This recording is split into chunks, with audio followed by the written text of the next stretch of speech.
नमस्कार बंधुरा सोमा किचेने सबाइके स्वागत। आमी आज के आबार एक नतून रेसिपि निये चले एसेछि आपनादेर काछे। खूबई साधारण दुटो रेसिपि। एखाने देखुन आमी नियेछि फुलकपिर दाड़ागुलो थाके सेइगुलो आलू बेगुन दिये एकटा चच्चड़ी बानाबो। चच्चड़िर जन्य आमी एखाने नियेछि पेঁয়াজ कुचि, टमेटो कुचि, काँचा लंका कुचि नियेछि। एखाने नियेछि एकटु सर्षे बाटा और एखाने नियेछि इलिश माछेर तेल। और बानाबो एटा हच्छे कुनकुनी माछ। আপনারা কি কি নামে চেনেন, আমরা তো এই নামে চিনি। এই মাছটা তেঁতুল দিয়ে, পাকা তেঁতুল দিয়ে আমি টক বানাবো। তাহলে আমার দুটো রেসিপি আপনারা দেখতে থাকুন। যদি আপনাদের ভালো লেগে থাকে তাহলে আমার চ্যানেলটির সঙ্গে থাকবেন। লাইক শেয়ার কমেন্ট করে সাবস্ক্রাইব করে আমার চ্যানেলটির সঙ্গে থাকার অনুরোধ রইল। তাহলে চলুন আমি রান্নাটা শুরু করি। আমি এখানে মাছটাতে আমি লবণ আর হলুদটা মাখিয়ে নেব। পরিমাণ মতো লবণ আর মাছের তেলটাতেও লবণ দিচ্ছি আর হলুদ মাখিয়ে নেব। আমি এখানে চচ্চড়িটা রান্না করার জন্য কড়াইতে তেল দিয়ে দিয়েছি। তেলটা আমার গরম হয়ে গেছে। আমি এবার ফোড়নটা দেব। এখানে আমি ফোড়নে দেব 5 ফোড়ন।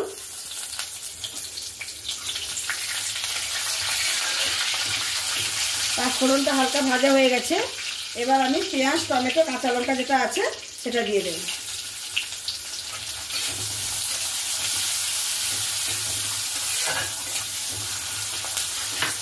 এটাকে ভালো করে আমি ভেজে নেব। পেঁয়াজটা আমার এখানে অর্ধেক ভাজা হয়ে গেছে। আমি এবারে মাছের তেলটাতে রেখেছি এটা দিয়ে দেব। পেঁয়াজের সঙ্গে ভেজে নেব।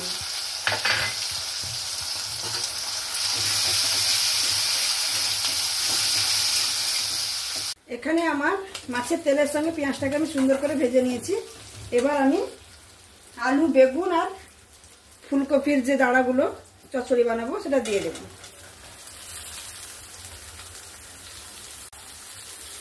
দিয়ে আমি এখানে মশলার সঙ্গে ভালো করে মিক্স করে নেব।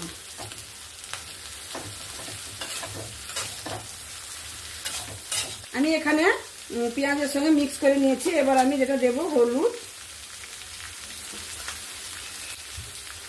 আর লবণ, পরিমাণ মতো লবণ আর ঝালটা যে যার পছন্দ মতো ঝালটা দেবে। আমি এখানে যেহেতু কাঁচা লঙ্কা দিয়েছি সেই জন্য একটু কম পরিমাণে ঝাল দিচ্ছি। দিয়ে আমি এটাকে আবারও নাড়াচাড়া করে ঢাকা দিয়ে দেব। নাড়াচাড়া করে নিয়েছি। এবার আমি এটা ঢাকা দিয়ে দেব। এবার আমি ঢাকনাটা খুলে আরেকবার নাড়াচাড়া করে নেব।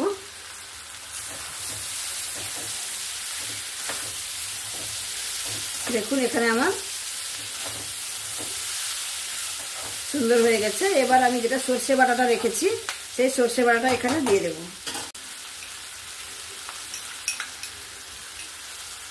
এরকম আপনারা বাড়িতে বানিয়েও খেয়ে দেখতে পারেন। খুব সুন্দর লাগে খেতে। এত সুন্দর লাগে। ফুলকপির দাঁড়াগুলো না ফেলে দিয়ে এরকম যদি রান্না করে নেওয়া যায়, এটা চিংড়ি মাছ দিয়েও রান্না করতে পারেন আর এমনিও নিরামিষভাবেও রান্না করা যায়। আমি আজকে ইলিশ মাছের তেল দিয়ে রান্না করছি। আমি এখানে পরিমাণ মতন জল দিয়ে দিয়েছি। এখানে কিন্তু বেশি জল দেওয়া যাবে না। জল দিয়ে দিয়েছি। আমি এবার এটাকে ঢাকা দিয়ে দেব। ঢাকা দিয়ে 5 মিনিট মতো রান্না করে নেব। এখানে আমার জলটা শুকিয়ে গেছে। দেখুন চচ্চড়িটা রান্না হয়ে গেছে। একটু ঘাঁটিয়ে নেব। চচ্চড়িটা রান্না হয়ে গেছে। আমি এবার নামিয়ে নেব। এখানে দেখুন আমি চচ্চড়িটা নামিয়ে নিয়েছি। কত সুন্দর হয়েছে। এবার আমি টকটা রান্না করব। এখানে আমি টকটা রান্না করার জন্য কড়াটাকে ভালো করে ধুয়ে নিয়েছি। আমি এবার তেল দিয়ে দেব। যতটা তেল লাগবে আমি সেরকমই দিয়ে দেব। মাছটাকে আমি ভাজবো না, যেহেতু এটা ছোট মাছ। এটাকে ভাজলে কি হবে, একদম শক্ত হয়ে যাবে, এর মধ্যে আর কিছু থাকবে না। সেই জন্য এক ফোড়নে আমি রান্নাটা করব। তার জন্য তেলটা দিয়ে দিয়েছি। তেল দেওয়ার পরে আমি দুটো শুকনো লঙ্কা এরকম ফাটিয়ে দিয়ে দেব আর দিয়ে দেব 5 ফোড়ন। টক মানেই 5 ফোড়ন। কিন্তু এখানে আমার ফোড়নটা হয়ে গেলেই মাছটা দিয়ে দেব। আমি এবার মাছগুলো একসঙ্গে সব দিয়ে দেব।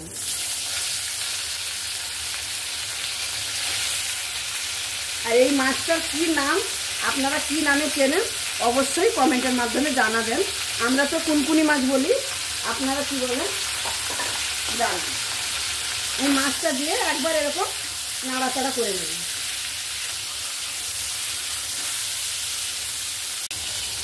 এখানে দেখুন মাছটা আমার এক সাইড হয়ে গেছে। আমি কিন্তু এতে কিছু নাড়াচাড়া কিছুই করব না, এক সাইড হয়ে গেছে। আমি এবার তেঁতুলের যে গোলাটা করে রেখেছি, জলটা বের করে রেখেছি, এটা আমি উপর থেকে দিয়ে দেব।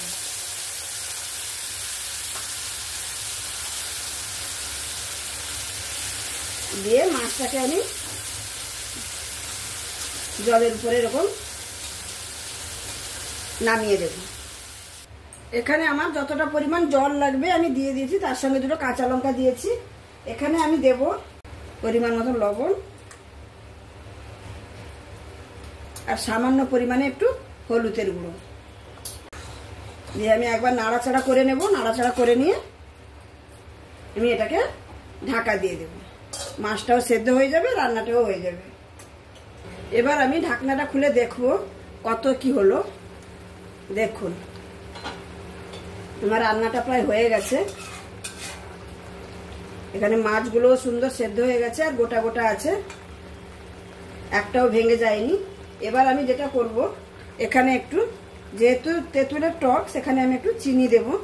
আর আপনারা যদি না চান চিনি খেতে, যদি কেউ পছন্দ না করেন তাহলে দেবেন না। আমরা একটু মিষ্টি মিষ্টি টক খেতে ভালোবাসি,